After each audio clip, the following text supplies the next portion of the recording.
बिस्मिल्लाहिर्रहमानिर्रहीम अस्सलाम वालेकुम dear students, welcome to our YouTube channel. इस वीडियो में हम बात करने वाले हैं इंग्लिश 201 क्विज़ नंबर 1 की और 100% आपको राइट सोल्यूशन प्रोवाइड करूंगा और 20 MCQs हम इसमें डिस्कस करेंगे। इसके अलावा भी इंशाल्लाह वीडियो मिल जाएगी आपको। और हम चलते हैं, स्टार्ट करते हैं हमारे फर्स्ट क्वेश्चन से। और अगर आप चैनल पर न्यू हो तो काइंडली चैनल को सब्सक्राइब किया करो और लाइक किया करो वीडियो को, इससे हमें इंस्पायरेशन मिलती है। ठीक है, उसके अलावा अगर आपने English 101, English 201, physics 101, CS 201P और किसी भी सब्जेक्ट के क्विज़ करवाने हैं तो आप मुझे इनबॉक्स कर सकते हो, आपको नंबर मिल रहा होगा स्क्रीन पे। ठीक है, तो फर्स्ट क्वेश्चन जो हमारा यहाँ पे हमारे पास क्वेश्चन है कि choose the correct option from the following. ये जो हमारे पास क्वेश्चन है इनमें से हमने एक करेक्ट ऑप्शन चूज़ करना है। Style guides provide definite for preparing a document. जो डॉक्यूमेंट को हमने तैयार करना है उसके लिए जो स्टाइल गाइड्स होती है वो डेफिनेट इंस्ट्रक्शंस प्रोवाइड करता है। ठीक है, डेफिनेट इंस्ट्रक्शंस, स्टाइल गाइड्स नाम से जाहिर कर रहा है गाइड्स यानी कि इंस्ट्रक्शन प्रोवाइड करने वाला। तो यहाँ पे सी ऑप्शन जो है ना इसका राइट ऑप्शन है कि स्टाइल गाइड हमें इंस्ट्रक्शन प्रोवाइड करता ताकि हम एक अच्छा सा डॉक्यूमेंट क्रिएट कर सकें। ठीक है, सेकंड क्वेश्चन है हमारे पास यहाँ पे कि while writing a document include extensive explanations और explanations of your conclusions if your audience. ठीक है, जब हम एक डॉक्यूमेंट राइट कर रहे होते हैं तो हमने उसमें एक्सटेंसिव एक्सप्लेनेशन ऐड करनी होती है अगर हमारा ऑडियंस जो होता है वो does not consider you an expert. ठीक है, अगर उसको लगता है कि जो हम हैं राइटर हैं, हम एक अच्छे एक्सपर्ट नहीं है, तब हम उसमें एक्सटेंसिव एक्सप्लेनेशंस को ऐड करेंगे। ठीक है, डी ऑप्शन इसका राइट ऑप्शन है। ये 100% राइट सॉल्व्ड क्वेश्चन है जो मैं आपको बता रहा हूँ। ठीक है, इसमें किसी किस्म का कोई डाउट नहीं है, किसी किस्म का कुछ जो है ना आपको क्लियर करने की ज़रूरत नहीं है। ठीक है, उसके बाद है third question, I shall it's getting very late. ठीक है, ये क्वेश्चन है हमारे पास, इट्स गेटिंग वेरी लेट। तो इसका जो सी ऑप्शन है यहाँ पे, आई शल हैव टू हरी, मुझे जल्दी करनी चाहिए। ठीक है, मैं लेट हो रहा हूँ, मुझे जल्दी करनी चाहिए, इसका तर्जुमा बनता है। तो यहाँ पे सी ऑप्शन जो है ना ये इसका राइट ऑप्शन है। ठीक है, सी ऑप्शन। दूसरे जो speed you, push you and accelerate you, ये वाले ऑप्शन इसके सही नहीं बनते। ठीक है, अकॉर्डिंग टू ग्रामर। ठीक है, यहाँ पे हमारे पास चौथा क्वेश्चन है कि is a suggestion separate from the usual definition of a word.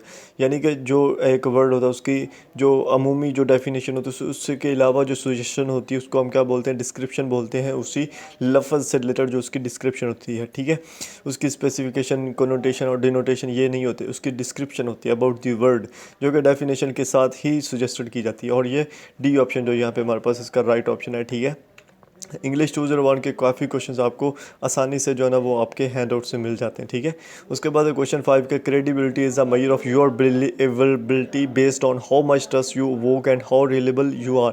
Credibility जो होती है वो क्या मेजर करती है, वो मेजर करती है कि आप कितना ट्रस्ट रखते हो, कितना रिलायबल हो। तो ये इसका राइट ऑप्शन है, ट्रू है, ये स्टेटमेंट बिल्कुल ट्रू है। बी ऑप्शन जो यहाँ पे ना इसका राइट ऑप्शन बनता है। ठीक है, इसी तरह हम नेक्स्ट क्वेश्चन को देखें। नेक्स्ट क्वेश्चन हमारे पास 6, when you turn your ideas into a message you are. जब आप अपने आइडियाज़ को अपने मैसेज में लिखते हो तो आप कौन हो, आप इनकोडर हो, आप इनकोडर या आप सेंडर हो या इनकोडर हो। मीन कि आप अपने आइडियाज़ को एक मैसेज में लिख रहे हो और किसी को सेंड कर रहे हो, तो आप इनकोडर हो या सेंडर हो। और वो जो जिसको रिसीव होते हैं वो रिसीवर होता है या डिकोडर होता है। ठीक है, तो ये इसका जो राइट ऑप्शन है यहाँ पे डी है, इनकोडर। ठीक है, उसके बाद हमारे पास 7 क्वेश्चन है यहाँ पे कि the need of your audience can be keeping an view there purpose and reading the document.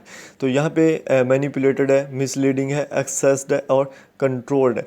तो यहाँ पे जो राइट ऑप्शन बनता है, मीन कि उन्होंने ये बोला है कि जो आपकी ऑडियंस की ज़रूरत है, जिसको मद्देनज़र रखते हुए आपने अपने डॉक्यूमेंट को रीड करना होता है, उसको क्या होता है, एक्सेस्ड। यानी कि आपके ऑडियंस किस अंदाज में आपके डॉक्यूमेंट को एक्सेस कर रही है, किस अंदाज में आपके डॉक्यूमेंट को रीड करने की कोशिश करेगी, उस हिसाब से आपको डॉक्यूमेंट लिखना पड़ता है। ठीक है, उसके बाद 8 क्वेश्चन है हमारे पास कि which of the following is not an implicit purpose of document. जो डॉक्यूमेंट का इम्प्लिसिट पर्पस होता है उनमें से ये नहीं है। ठीक है, उन्होंने पूछा नॉट एन इम्प्लिसिट पर्पस। तो ये जो 3 है ये इम्प्लिसिट पर्पस है, आपको सेम हैंड आउट्स में भी मिल जाएंगे।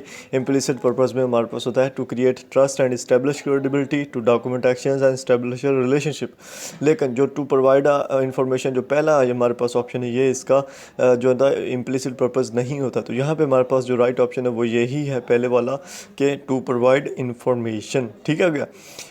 उसके बाद आपको क्वेश्चन 9 में ले चलता हूँ। यहाँ पे हमारे पास है कि word choice plays a major role in you should have use directly words and sentence to promote this type of clarity. जो वर्ड की चॉइस होती है वो एक मेजर रोल किस में अदा करता है, स्टाइलिस्टिक, क्लियरिटी में, ठीक है, स्टाइलिस्टिक क्लियरिटी में, लाइक आपकी जो इंग्लिश है जो आप लिख रहे हो उसका स्टाइल क्या है, तो उसमें वो आपका हेल्प आउट करता है स्टाइलिस्टिक क्लियरिटी में, जो कि वर्ड चॉइस होते हैं। तो बी ऑप्शन यहाँ पे हमारे पास क्या है, राइट ऑप्शन है, ठीक है। थोड़ा थोड़ा आपको समझाने की कोशिश कर रहा हूँ ताकि आपके माइंड में बैठ जाए और आप एक दफ़ा इसको देखो तो अपने क्विज इजीली अटैम्प्ट कर सको। 10 क्वेश्चन है हमारे पास। Often a business documents will be read by readers with different levels of expertise. तो ये बिल्कुल बात सही है, इसको ट्रू फॉल्स हमने कंसिडर करना है। तो जो बिज़नेस डॉक्यूमेंट्स होते हैं वो डिफरेंट लेवल्स के एक्सपर्टाइज लेवल जो है ना रीड करते हैं, ठीक है। तो ट्रू है ये, ठीक है। अगर एक एम्प्लॉय बिजनेस डॉक्यूमेंट को देखेगा उसका और रिएक्शन होगा उसको समझने का, एक आम बंदा देखेगा उसका और, उसका मैनेजर का और, जो ऊपर होगा उसका और, इस तरह से डिफरेंट लेवल्स ऑफ एक्सपर्टाइज होते हैं बिजनेस डॉक्यूमेंट के अंदर, और उन सबको मद्देनज़र रखते हुए एक बिजनेस लेटर क्रिएट किया जाता है। तो ये राइट ऑप्शन है, इसका ट्रू है, ठीक है। तो यहाँ पे हमारे पास जनाब सेकंड क्वेश्चन है। सेकंड क्वेश्चन में मैं आपको थोड़ा सा बता देता हूँ इसको, ठीक है। पहला जो हमारे पास इसमें क्वेश्चन ये है कि advisers provide information and advice for. जो एडवाइजर्स होते हैं वो किस लिए इन्फॉर्मेशन और एडवाइस प्रोवाइड करते हैं, डिसीजन मेकर्स के लिए, ठीक है, ताकि वो कोई एक डिसीजन ले सके। ए ऑप्शन जो यहाँ पे हमारे पास इसका राइट ऑप्शन है, ठीक है। उसके बाद हम क्वेश्चन को देख लेते हैं जो हमारे पास क्वेश्चन नंबर 2 है। यहाँ पे आप आओ तो यहाँ पे लिखा हुआ है कि why expert read technical and scientific documents. जो एक्सपर्ट्स होते हैं वो टेक्निकल और साइंटिफिक डॉक्यूमेंट्स क्यों रीड करते हैं, तो इसकी जो वजूहात हैं वो यहाँ पे दी हुई हैं, और ये सारी इसकी वजूहात है। क्यों? क्योंकि वो अपना एक तो अपना वो इंटरेस्ट बिल्ड करना चाह रहे होते हैं, अपना जो एवेल्यूट करते हैं साइंटिफिक टेक्स्ट को, अपने अंदर जो होता है और जनरल एक्सपर्टाइज का नॉलेज मेंटेन करना चाह रहे होते हैं, और अपने अंदर ऑन रिसर्च और राइटिंग के पर्पसेस के लिए वो क्या करते हैं, जितने भी बिजनेस और टेक्निकल डॉक्यूमेंट्स होते हैं उनको रीड आउट करते हैं। तो यहाँ पे इसका जो पहला हमारे पास all of the given option, ये इसका राइट ऑप्शन है, और ये सेम टू सेम आपको जो है ना वो मिल भी जाएगा कहाँ पे भला, हैंड आउट्स में, ठीक है। उसके बाद हमारे पास सेकंड क्वेश्चन है यहाँ पे थर्ड, जो है कि stylistic accuracy is one of the main aspect of the return accuracy, ठीक है। Stylistic accuracy is one of the main aspect of return accuracy. तो ये बिल्कुल बात सही है कि स्टाइलिस्टिक एक्यूरेसी जो होती है वो रिटर्न एक्यूरेसी में एक अहम किरदार अदा करती है। तो ये इसका राइट ऑप्शन आएगा ट्रू, यानी कि ये स्टेटमेंट बिल्कुल राइट है, ठीक है। उसके बाद जनाब हमारे पास जो फोर्थ है यहाँ पे, ठीक है, फोर्थ में है कि feedback can come in the form of. Feedback जो होता है वो किस शक्ल में आता है, तो फीडबैक दो शक्ल में आता है, एक होती है वर्बल और दूसरी होती है नॉन वर्बल, ठीक है। बस ये दो इसकी शक्लें होती हैं, वर्बल और नॉन वर्बल, ठीक है। यानी कि रिटर्न में भी हो सकते हैं और सामने बिल्कुल आपको वो जो है ना वो बता देगा, यानी बोल के भी बता देगा, ठीक है। उसके बाद जनाब हमारे पास जो फिफ्थ क्वेश्चन है यहाँ पे, ठीक है। फिफ्थ क्वेश्चन में हमारे पास उन्होंने पूछा कि कम्युनिकेशन इज़ इफ़ेक्टिव। कम्युनिकेशन जो होती है वो इफ़ेक्टिव होती है, कब होती है इफ़ेक्टिव होती है, जब it encourage a receiver to think in a new way. ये तब इफ़ेक्टिव होती है जब ये रिसीवर को इस तरह इनकरेज करे कि वो एक नई अंदाज से सोचना स्टार्ट कर दे, तब कम्युनिकेशन इफ़ेक्टिव होती है। सी ऑप्शन जो यहाँ पे ये इसका राइट ऑप्शन है, ये यार बिल्कुल 100% राइट है, ठीक है। मैं आपको ऐसे नहीं बोल रहा, ठीक है। उसके बाद हमारे पास के document should include extensive explanation of your conclusion recommendations to establish credibility, ठीक है। यहाँ पे जो है आप देख सकते हो कि डॉक्यूमेंट में क्या उन्होंने बोला है कि अगर हम एक्सटेंसिव एक्सप्लेनेशन और कंक्लूजन और रिकमेंडेशन के साथ ऐड करें तो क्या इस्टेब्लिश होता है, क्रेडिबिलिटी इस्टेब्लिश होती है। और यहाँ पे जहाँ पे लिखा हो ना टू इस्टेब्लिश, अगर यहाँ पे लिखा हुआ हो टू क्रिएट, तो यहाँ पे आएगा इसका ऑप्शन ट्रस्ट, जो यहाँ पे नहीं दिया हुआ। लेकिन अगर यहाँ पे हो, अब यहाँ पे क्योंकि उन्होंने बोला टू इस्टेब्लिश करने के लिए, क्या इस्टेब्लिश करने के लिए, क्रेडिबिलिटी। तो ए ऑप्शन जो यहाँ पे हमारे पास इसका राइट ऑप्शन है, ठीक है।